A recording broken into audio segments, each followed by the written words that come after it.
Uninterrupted here today, my friend Kara Bradley coming to you with another Daily Whisper.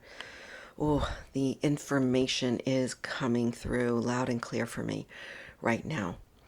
I've been talking about being in your own way, being in my own way, what it feels like, what happens, why we get in our own way, trying to be too perfect, not being messy, thinking we need to have our ducks in a row, and more. And today I want to switch gears just slightly. I want to turn the coin over, if you will, and talk about what it feels like when you're not in your own way.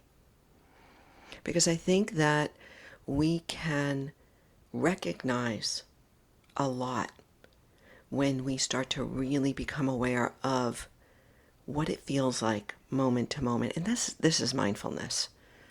Right? This is subtle mindfulness. It's awareness of states. So I want to ask you to think about for a moment, or to sense into, what does it feel like when I'm in my power? What do I feel like when I'm not in my own way? So think about moments in your life when you have just showed up 100%, when you've knocked the ball out of the park. Whether it be in a relationship, at work, presentation, on the field, with your kids, in your craft, whatever it is. I can't tell you. In your garden. What does it feel like in your body mind, when you are in your power? Now, I know that you might not have an answer right now. So I'm going to give you a couple of clues. And I've been talking about this for so many years. I wrote a whole book about it on The Verge, about feeling fully alive. When we feel fully alive, when we feel bright, energized, light, excited, in flow, that's when we're in our power. And you could be in your power when you're hiking a mountain. That's being in your power. So it doesn't have to mean or look like something out there that, that shows that you're successful, or society's idea of success. Redefine what it means for you to be in your power. I have a distinct example. It was my first keynote speech. It was at a university in Philadelphia, and I was asked to talk about well-being. It was a long time ago. I mean, it was probably like 7 or 8 years ago. And oh man, did I prepare for this. It was my first keynote, and it was at a conference. I had this big ass PowerPoint and whatever. And I remember standing behind the podium, and I was working with my computer, and I was organizing my notes, and I just took a couple of breaths. And as I began, I stepped forward from the podium, and all I can explain to you is that I felt like I stepped forward to the very edge of my skin. It was as if all of my body, all of my being filled the space of who I am. Now, I know that might sound out there, but that's really what it felt like. It felt like I was filled to the brim with me. Like I had stepped into a moment that I was prepared for, that I had worked for, that I wanted, that I was in alignment with my soul's purpose. And there I was. Now, you may not relate to that. If you've never stepped on stage or performed, if you've been a performer, you may get what I'm saying. But here's the thing, it's happening to us all the time. When we show up for a friend in need, and we're able to get out of our own way and show up for that person fully, to hear, to listen, to offer love and support. Not advice, not what we think they should do, but truly just be there. There was another time when this happened for me, and it was with my dear friends.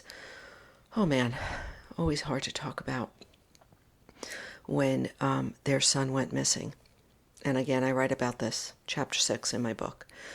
Their son Cayman, who was 13 at the time, went missing. And my husband and I were first there.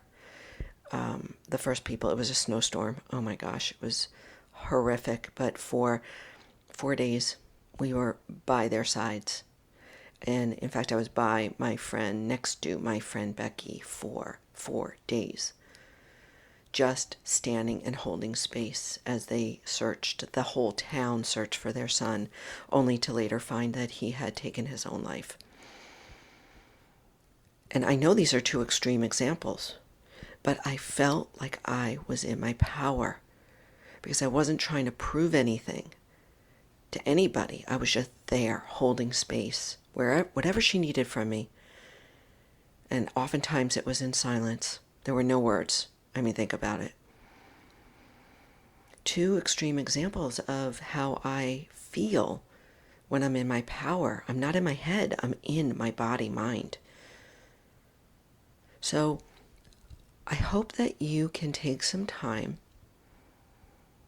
after you hear this daily whisper, turn off the noise, and just scan your life for a few moments. It is so worth it.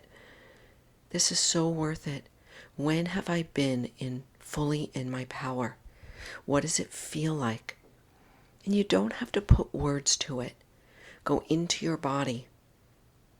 Just remember. Your body will remember, will recall what it feels like to show up fully for life in that exact moment. To be there fully for yourself, for someone else, in your soul force, in your life force, in your God energy, without the mind, the inner critic telling you who you are or who you're not. You are just freaking there. This is it. And this is where we want to be working towards, to be in our power more often, because we need each other to be. Guess what? When I'm in my power, it helps you be in your power. When you're in your power, it helps your coworker be in his or her power. As we let our own light shine, we automatically allow others and inspire others to do the same. Marianne Williamson. All right, I gotta stop this. I don't have to stop it, but I'm going to, because I made a promise to you to not go on too long. But I really feel strongly about this, and I look forward to continuing this conversation. Please, reach out to me. Don't be shy. This is a call to engage with me. If you have an example of when you are in your power, please let me know, because guess what? I'm going to share it, and it may spark someone else out there. Oh, yes, that's when I'm in my power. Reach out to me, hello@karabradley.net, on social media. Please do not be shy. Thank you so much. Hey, if you find value in this episode, share it, review it, reach out to me and let me know. Take care.